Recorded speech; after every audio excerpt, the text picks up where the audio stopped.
मुंबईचा सागरी किनारा मार्ग म्हणजे कोस्टल रोड येत्या महिन्याभरात खुला होईल अशी घोषणा मुख्यमंत्री एकनाथ शिंदे यांनी केली आहे आणि साहजिकच अवघ्या मुंबईकरांच्या मनात सागरी किनारा मार्गाविषयी कुतूहल दाटून आलं। त्यामुळे तुमच्या सगळ्यांच्या मनातल्या प्रश्नांची उत्तरं आम्ही मुंबई महापालिका प्रशासक आणि आयुक्त इक्बाल सिंग चहल यांच्याकडून जाणून घेतली आहे। सागरी किनारा मार्गाच्या वरळी ते मंत्रालय या पहिल्या टप्प्यातल्या 4 मार्गिकांचा मुंबई महापालिका 31 जानेवारीला ताबा घेणार आहे आणि त्यानंतर 10 दिवस या मार्गिकांवर ट्रायल रन होईल आणि 10 फेब्रुवारी नंतर या 4 मार्गिका मुंबईकरांच्या सेवेत दाखल होतील। पाहूयात आमची प्रतिनिधी मनश्री पाठकने महापालिका आयुक्तांशी साधलेला संवाद। मुंबई महापालिका आयुक्त इक्बाल सिंह चहल सध्या आपल्यासोबत आहेत। चहल सर, मुंबईला नव्या वर्षामध्ये मुंबईकरांसाठी 2 नवे कोरे करकरीत गिफ्ट मिळतात। एक म्हणजे मुंबई शिवडी न्हावाशेवा प्रकल्प आणि दुसरा म्हणजे मुंबईचा सागरी किनारा मार्ग म्हणजे कोस्टल रोड।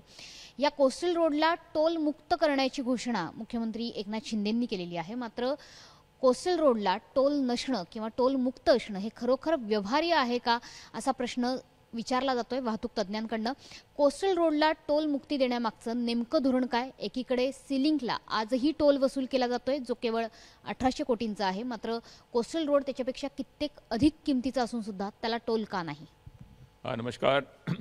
या संदर्भात मी नम्रपणे माहिती देऊ इच्छितो। जे आपला कोस्टल रोड आहे मुंबईचा एक मोठा प्रोजेक्ट होता जवळपास 13,500 कोटीचा।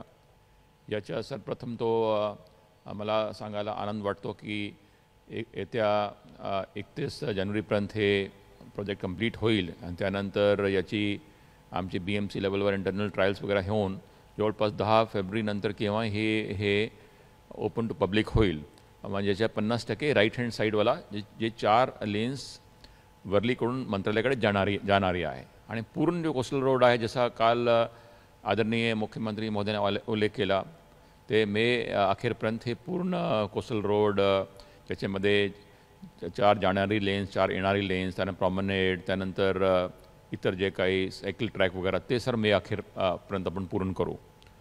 आता हे जो प्रकल्प आहे 13,500 कोटीचा याच्यावर टोल बसवायचा की नाही बसवायचा याच्यामध्ये बरेचसे वर्तमानपत्रात चर्चा व्हायची आणि लोकांचे ओपिनियन मला वाचायला मिळाले होते।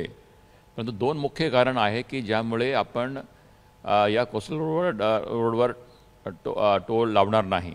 कालच आदरणीय मुख्यमंत्री महोदयांनी याची घोषणा सुद्धा केलेली आहे की हे टोल फ्री असेल। कॅमेरामन अजित शिवतरकर मनश्री पाठक, ABP माझा, मुंबई। ABP माझा, उघडा डोळे बघा नीट।